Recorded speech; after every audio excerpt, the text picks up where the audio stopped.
Bonjour à tous et bienvenue pour Game of Thrones saison 6, épisode 7 de Broken Man en 180 secondes.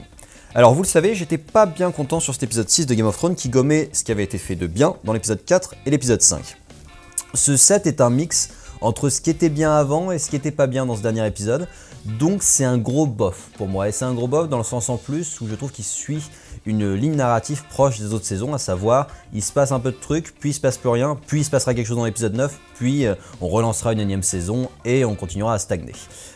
Alors je vous refais les différentes intrigues qui seront développées dans cet épisode. Nous avons Clegane qui est de retour parmi nous, Marjorie, Jon Snow, Jaime, les Greyjoy et Arya. Donc 6 intrigues, ce qui est assez peu et ce qui permet de développer ces intrigues là, en sachant qu'on a un gros focus sur Clegane qui est de mon point de vue pas du tout pertinent.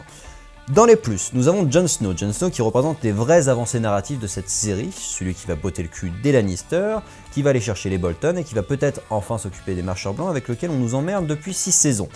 C'est cool, il essaye de gagner des familles à sa cause, il galère un petit peu, c'est pas mal foutu, sachant que Davos c'est aussi un personnage que je trouve assez intéressant, mais là où c'est lourd, c'est que Sansa continue à fermer sa tronche sur tout ce qui est l'aide que pourrait lui apporter Littlefinger, elle a une armée qui est plutôt sympathique, donc ce serait chouette de prévenir son frère.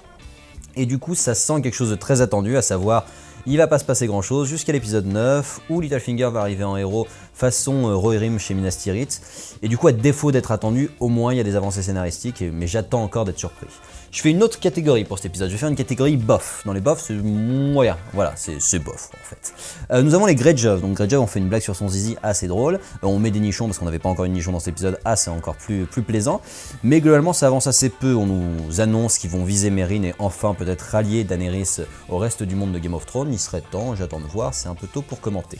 Chez Jaime, je trouve que ce personnage n'avance pas et c'est dommage parce que j'aime beaucoup ce personnage, c'était très intéressant le fait qu'on le déteste dans la saison 1 et que dans la saison 2 on commence à s'attacher à lui, mais là il stagne comme Cersei, et du coup il y a une scène de discussion qui est plutôt sympa, mais on voit pas où ça va aller en fait, et moi j'aimerais bien que Jaime en fait il se rebelle, qu'il se mette du côté du Nord, qu'il fasse quelque chose en fait, qu'il évolue. Du côté de Marjorie, on sentait qu'elle avait préparé une ruse, parce que c'est un personnage rusé, on nous fait jouer un suspense qui dure 3 plombes pour nous montrer en fait qu'elle a rusé, mais sans nous expliquer son plan, donc je trouve ça un peu lourd.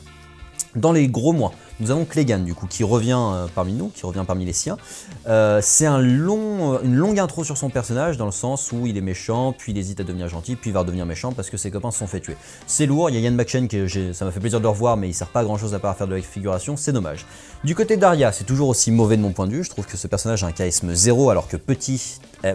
elle avait un bon charisme, et du coup on assiste à la pire assassin de toute l'histoire du monde des assassins, qui est pas foutu de donner un coup sur un point vital et qui préfère donner des petits coups dans le ventre, comme ça permet au héros de s'en tirer, et c'est assez détestable. Donc c'est un épisode que je trouve assez décevant, dans le sens où voilà, il suit la continuité saisonnière des autres Game of Thrones, où il se passe rien jusqu'à l'épisode 9, et j'attends qu'il y ait des vraies avancées, parce qu'il reste finalement assez peu d'épisodes avant la fin de la série. Top!